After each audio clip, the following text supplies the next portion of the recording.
One boss got 15 years in a federal cage. Another got 2 bullets in a barber chair. The quiet man behind both died free. It was October 15th, 1976.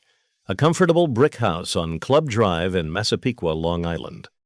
Inside, a small old man with a hooked nose and a shy smile was dying in his own bed, his worn-out heart giving up one beat at a time. No handcuffs, no gunman.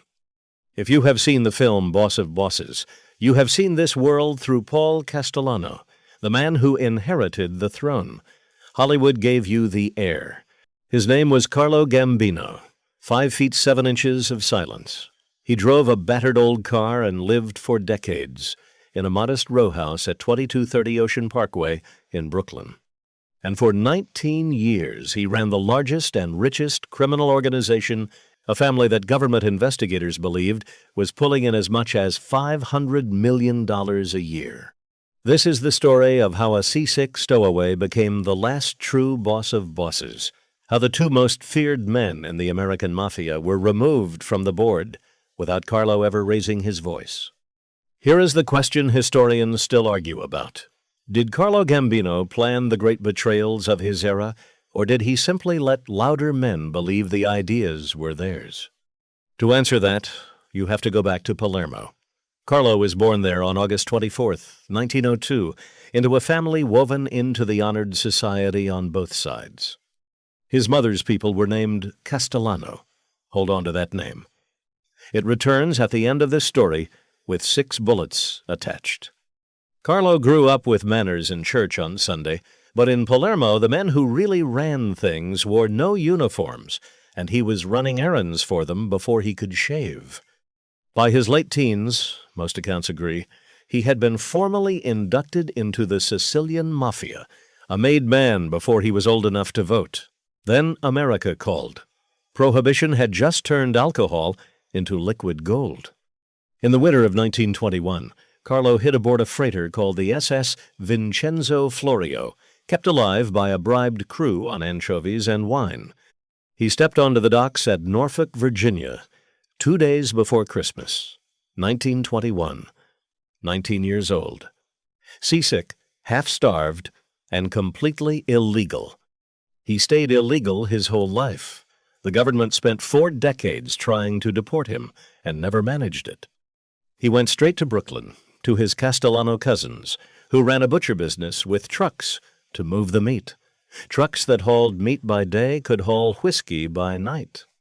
Carlo worked the bootleg routes through the 20s. Quiet, careful, never flashy. He married his cousin, Catherine Castellano, and they raised 3 sons and a daughter in the house on Ocean Parkway. When New York's Sicilian factions tore each other apart in the Castellamarese War of 1930 and 31, Carlo watched, obeyed, and finished on the winning side. A soldier under Vincent Mangano on the Brooklyn waterfront, he took exactly 1 fall in his whole life. In the late 30s, federal agents tied him to a huge bootleg still and a tax fraud case, and he served 22 months. He never gave the government another clean shot at him. Then the war came, and with it the score that shows you exactly how his mind worked. Ration stamps. In the early 1940s, the government rationed gasoline, meat, and sugar, and the little paper stamps that controlled them became more valuable than cash. That was the opportunity. The inside connection was even better. Crews robbed the offices where stamps were stored, until Carlo discovered the clerks would sell them out the back door themselves, no crowbars required, for a piece. Stamps flowed through fences into the hands of butchers, grocers, and gas station owners, and out to millions of Americans happy to cheat the war effort a little. The Castellano meat business gave the operation cover and distribution. Carlo is believed to have cleared around $1 million, worth roughly $18 million today. And the problem? The flaw that sinks most schemes never arrived. Nobody flipped, nobody died, and the war ended before the law woke up. Carlo took away the lesson that guided the rest of his life. The perfect crime has a willing customer on both ends and no body on the floor. He also took away a reputation as the smartest earner in Brooklyn, which brought him to the attention of the most violent man in America. In April 1951, Vincent Mangano, boss of Carlo's family, vanished. No body, no funeral, no trace. His brother Philip turned up that same month in the marsh grass near Bergen Beach in Brooklyn. Nobody was charged. Nobody had to ask who benefited. The new boss was Albert Anastasia. Albert Anastasia, 49 years old, built like a dock piling, with a temper that made hardened killers study the floor. The newspapers called him the Lord High Executioner because he had helped run Murder Incorporated, the syndicate's killing machine, blamed for hundreds of contract murders. He lived behind walls in Fort Lee, New Jersey, with Doberman guard dogs. He doted on his children and ordered murders the way other men ordered lunch. Carlo attached himself to the new boss and rose without a sound. When the family's underboss, Frank Scalise, was shot dead in June 1957, buying peaches at a fruit stand on Arthur Avenue in the Bronx, Carlo stepped into the empty chair. That put him one heartbeat from the throne. And in 1957, Mafia hearts were stopping everywhere. Because Vito Genovese was making his move. Genovese was 60 then, thin-lipped, cold-eyed, a man who had waited 2 decades for the top and hated everyone standing near it. His target was Frank Costello, the so-called Prime Minister of the underworld. On the night of May 2nd, 1957, a hulking young enforcer named Vincent Gigante ambushed Costello in the lobby of his apartment building at 115 Central Park West and shouted 5 words. "This is for you, Frank." The bullet only creased Costello's scalp. He got the message anyway and retired. But Costello had one protector left, Albert Anastasia. As long as the executioner breathed, the takeover was unfinished. For that, Genovese needed a man inside Anastasia's own family. Someone patient, someone trusted, someone one heartbeat from the throne. The removal of Albert Anastasia worked like a business plan, so read it like one. The opportunity was Anastasia himself. Even his friends were terrified of him. In March 1952, he had watched a television report about Arnold Schuster, a 24-year-old Brooklyn salesman who spotted the fugitive bank robber Willie Sutton and told the police. Anastasia raged at the screen and told his men in so many words that he could not stand squealers. Days later, Schuster was shot dead outside his home in Borough Park. A civilian. That murder shattered the underworld's most basic rule and convinced every boss in the country that Anastasia was a mad dog. Worse, he had started selling memberships in Cosa Nostra for up to $50,000 apiece, cheapening the one thing the old men held sacred. The inside connection, most historians agree, was the quiet underboss who knew the boss's schedule, his habits, and his barber, Carlo. The execution took less than 60 seconds. On the morning of October 25th, 1957, Anastasia walked into the barber shop of the Park Sheraton Hotel at 7th Avenue and 55th Street in Manhattan and settled into chair number 4 for a trim and a hot towel. Around 10:15, 2 men with scarves across their faces came through the door, and 10 shots split the room. 5 found Anastasia. He came up out of the chair roaring and lunged at the killers he saw in the mirror, attacking their reflections while the real men kept firing behind him. He collapsed on the tile among the towels and shaving cream. No one was ever charged. Not ever. The payoff was not counted in dollars. It was counted in everything. Within weeks, the polite little stowaway from Palermo was boss of the family that still carries his name. And the problem, the peace that could not last, arrived in 20 days flat. Removing a boss required the blessing of the commission, and Genovese wanted far more than a blessing. He wanted a coronation. He called a national summit of Cosa Nostra for November 14th, 1957, at the hilltop estate of Joseph Barbara, in the tiny hamlet of Appalachin, New York.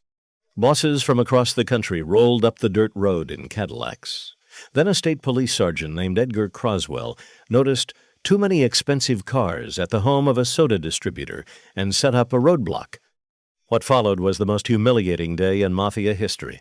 Dozens of middle-aged men in silk suits fled through muddy woods and cow pastures. Around 60 were detained. Accounts differ on whether Carlo was caught at the roadblock or slipped through the trees.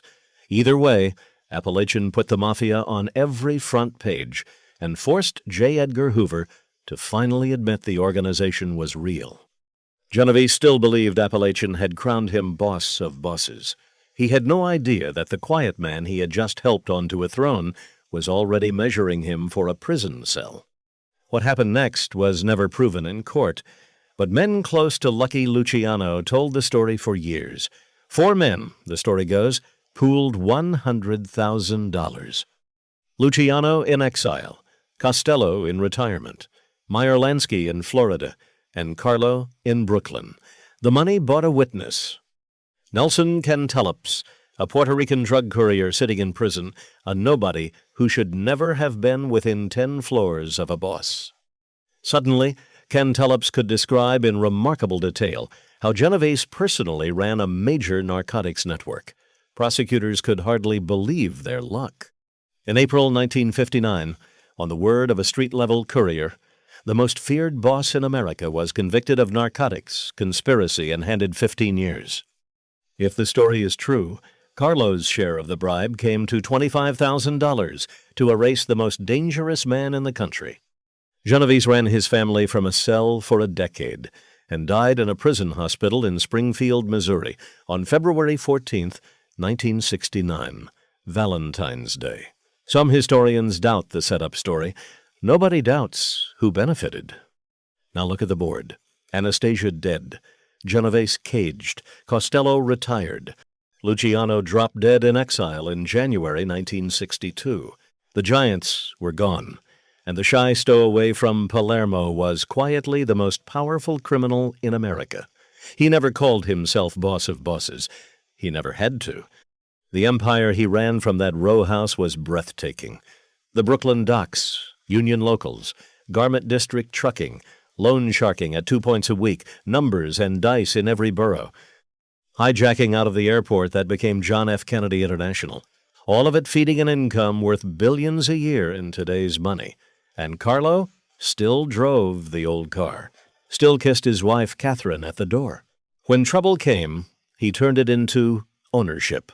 In 1963, Joe Bonanno, a boss drunk on his own legend, cooked up a plan to assassinate his rivals on the commission, including Carlo and Tommy Lucchese. Bonanno handed the plot to Joe Magliocco, and Magliocco passed the contract to an ambitious capo named Joe Colombo. Colombo looked at the job, did the arithmetic, and drove straight to Carlo instead. The plot collapsed. Bonanno was summoned, refused to appear, and lost his family in the war that followed, ending up exiled in Arizona. Colombo, the informer, collected the biggest reward in Mafia history, Magliocco's entire family. At 41, Colombo became the youngest boss in the country, and he owed every ounce of it to Carlo. That was the Gambino method. Every crisis ended with Carlo owning another piece of the board, and the commission slowly became a room where old men waited to hear what the quiet one thought. But that favor would become the biggest headache of his old age, because Joe Colombo had discovered the one thing no mob boss is built to survive: publicity. By 1970, Carlo was pushing 70 and the government was circling. In March 1970, FBI agents arrested him for allegedly masterminding the hijacking of an armored car carrying millions in cash. He posed for the cameras, frail and courteous, and his lawyers said his heart could not survive a trial. They were not entirely lying. The case died on the docket. Colombo was a different kind of problem. The youngest boss in America had founded the Italian-American Civil Rights League, and by 1970 he was picketing FBI headquarters and declaring on camera that the Mafia did not exist. 50,000 people turned out for his rally at Columbus Circle in June 1970. A benefit at Madison Square Garden, headlined by Frank Sinatra, raised roughly $500,000. Anonymity was the family's armor, and Colombo was burning it on live television. Carlo let it be known, in so many words, that the circus had to stop. Colombo did not stop. On June 28, 1971, at the League's second rally at Columbus Circle, A young man with press credentials worked through the crowd with a camera. His name was Jerome Johnson. He raised the camera, then a pistol, and shot Joe Colombo 3 times in the head and neck in front of thousands of people. Seconds later, Johnson himself was shot dead on the pavement by a gunman who was never identified. Colombo lived on as a body only, paralyzed, until he died in 1978. The police liked Crazy Joe Gallo for it, the Brooklyn rebel who had feuded with Colombo for years. Gallo denied everything. 10 months later, on April 7th, 1972, gunmen walked into Umberto's Clam House on Mulberry Street and shot Gallo dead at his own birthday dinner. Case closed, said the street. But historians have argued ever since that nothing that public happened in New York without Carlo's blessing. 2 loud men erased, 1 year apart. Nothing was ever proven against him. It never was. Then came the one blow money could not fix. In May 1972, kidnappers grabbed his nephew Manny Gambino and demanded $350,000. The family negotiated and paid roughly $100,000. Manny never came home. In January 1973, his body was dug out of the ground near a New Jersey dump. Carlo, the man whose nod decided the fate of bosses, had not been able to buy back his own blood. The street blamed an Irish crew, and the name that circulated was James McBratney, a hulking stick-up man from Staten Island. Whether McBratney was actually involved is disputed to this day. His killers never waited for proof. On May 22, 1973, 3 men walked into Snoopy's pub on Staten Island, flashed fake police badges, and tried to walk McBratney out the door. He fought, so they shot him 3 times at the bar in front of witnesses. One of the shooters was a 32-year-old hijacker from Queens with a fast mouth and a big pompadour named John Gotti. File that name away. The empire Carlo spent his life building would one day die in this man's hands. Carlo was grateful. He sent the infamous lawyer Roy Cohn, who bargained a barroom murder down to attempted manslaughter. Gotti served about 2 years. By 1975, Carlo's heart was failing for real. FBI surveillance photos now showed a shrunken old man in a cardigan shuffling to the fruit stand. He knew he was dying. And he faced the one decision even he could not delegate: the succession. The natural heir was Aniello Della Croce, the underboss, a thick-chested old-school killer whose surname means Little Lamb of the Cross, which may be the darkest joke in Mafia history. The soldiers worshipped him. Gotti treated him like a father. And then there was Paul Castellano, Big Paul, Carlo's cousin and his wife's brother, 6'2", silver-haired, a butcher's son who had turned the family's rackets into something like a corporation: construction, concrete, poultry distribution. Paul thought of himself as a businessman who happened to be a gangster. If you have seen the film Boss of Bosses, this is the fork in the road it opens with: the dying king and the 2 heirs. Everyone in the family knew the safe pick was Della Croce. Carlo picked blood. The one trap he never saw was the one he set himself. His last October was quiet. He stayed in the Massapequa house, tended by family, visited by capos who kissed his cheek, and left with instructions. In the early hours of October 15th, his heart finally stopped. He was 74 years old. He died in his own bed, in his own house, unconvicted, undeported, and unbeaten. Think about what that means. Luciano died in exile. Genovese died in a prison cell. Anastasia died on a barber shop floor. Of all the giants, only the quiet one won. Hundreds of mourners came, while agents across the street photographed license plates. He was entombed at St. John Cemetery in Queens, the same ground that holds Luciano and Genovese, the men he outlived. But his real ending came 9 years later, in the decision he left behind. Paul Castellano took the throne, and Della Croce swallowed the insult and held the street crews in check for nearly a decade. Then Della Croce died of cancer on December 2nd, 1985. The leash was gone. 2 weeks later, on December 16th, 1985, Big Paul stepped out of a Lincoln in front of Sparks Steakhouse at 210 East 46th Street. 6 bullets dropped him on the sidewalk next to his bodyguard, Tommy Bellotti, while John Gotti rolled slowly past in a car to admire the work. The film ends in that same red glow, and on this, it is accurate. That sidewalk is where Carlo's empire, as he designed it, truly died. Gotti grabbed the family, became the loudest boss in American history, and got life without parole in 1992. He died in a prison hospital in June 2002, sold out by his own underboss, Sammy Gravano, who turned government witness. Half a century after Carlo's death, the family is still called the Gambino family. Not Anastasia's, not Castellano's, not Gotti's. So what should you make of Boss of Bosses? Start with what it got right. The succession really happened the way the film frames it, an aging Carlo passing over Delacroix for his own blood. And that decision really was the 9-year fuse that detonated outside Sparks. Big Paul really did rule like an executive from his 17-room mansion on Todd Hill, a house so grand the neighbors called it the White House, and the FBI really did plant a bug inside it in 1983. Now the other side of the ledger. The film was built from the memoir of the 2 FBI agents who pursued Castellano, and it inflates their connection to him into something close to friendship. It softens Paul himself, barely hinting that his own car theft crew under Roy DeMeo killed dozens, or that Paul was on trial for its crimes when he died. The movie hands the empire to Paul as his personal tragedy, when the family, the system, the fortune, and even the crown that got him killed were all one man's design. The heir got the movie.